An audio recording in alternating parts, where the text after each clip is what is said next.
So what if I told you there's this hidden language of influence, a set of psychological tools so incredibly powerful they can actually shape the thoughts and actions of other people? Well, today, we're not just pulling back the curtain, we're literally giving you the entire playbook. Now, this isn't about some kind of magic or mind reading, not at all. It's about understanding the predictable, almost programmable patterns of human behavior. These are the exact same methods used by top negotiators, advertisers, and yeah, even cult leaders to guide decisions, often without anyone having a clue that they're being led. So welcome to the fascinating world of dark psychology. We're about to break down 5 of its absolute most potent techniques. Look, understanding these isn't just going to make you aware of manipulation, it's going to give you the mental framework to see right through it, and, most importantly, stay in control of your own choices. But first, I have to give a really serious warning here. This knowledge, it's a double-edged sword.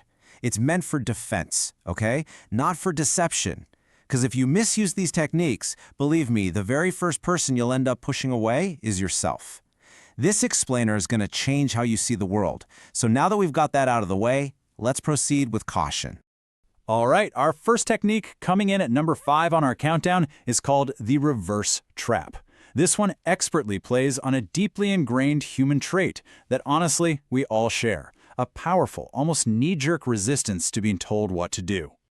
It's a classic paradox, isn't it? The second something is forbidden, it becomes 10 times more interesting. You see a sign that says, "Entry not allowed," and what's the first thing that pops into your head?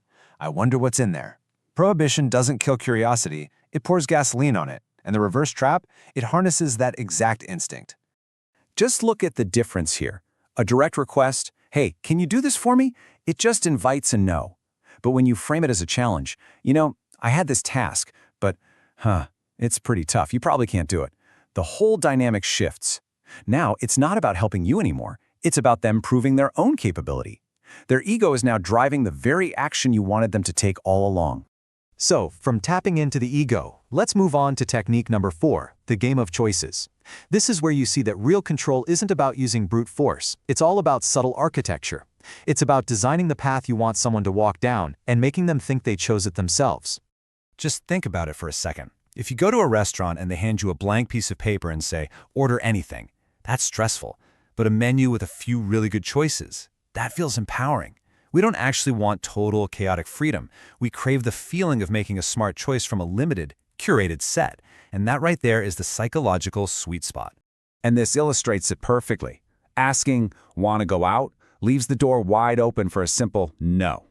But framing it as, "So, should we go for tea or coffee?" Well, you're presenting 2 options where the underlying outcome, going out, is exactly the same. The other person feels in control because, hey, they're choosing the drink, but you've already locked in the result you wanted.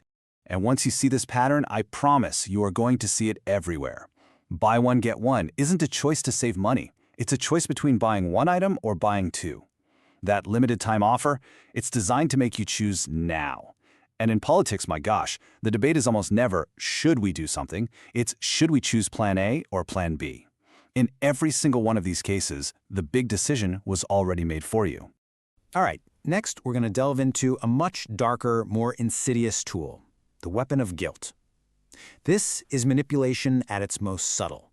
It doesn't shout, it whispers, and it can make people bend to your will without you ever giving a single command.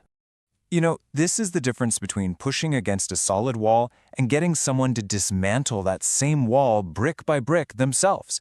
Direct force, it always creates resistance. But guilt? Guilt makes them question the very foundation of their own actions. It makes them the architects of their own change, a change that you just quietly suggested. Take a look at this.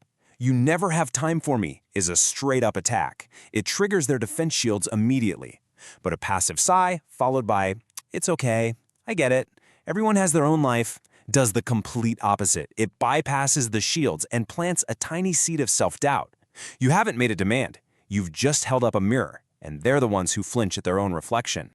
Coming in at number 2, we have a technique that exploits maybe the biggest vulnerability in the human mind, the hijack of emotions. We all love to tell ourselves that we're rational beings. We're not. We are emotional creatures who use logic to justify what we already feel. It's just how we're wired. This is exactly why a powerful story moves us more than a spreadsheet full of data. It's why we remember the teacher who inspired us, not just the one who listed off a bunch of facts. Skilled manipulators, they get this. They don't try to win the argument. They aim to win the feeling. I mean, just think of buyer's remorse. That feeling only happens when the excitement, the emotion of the purchase wears off and your logic finally kicks back in. A skilled manipulator gets you to make the decision while that emotional tide is high, because they know that by the time it goes out, well, it's already too late. And now for the number one technique. The most advanced, the most subtle, and, you could argue, the most dangerous weapon in the entire psychological arsenal. It's not what you say, it's not how you say it, or the clever arguments you make. Yep, silence. It seems like nothing, right? But when you use it with precision, it is one of the most powerful psychological forces in the universe. Okay, imagine this. You suspect someone is hiding something from you. Instead of interrogating them, you just look them dead in the eye and you say, "I know everything." And then you stay completely silent. The human mind absolutely hates a vacuum. Their anxiety will go through the roof.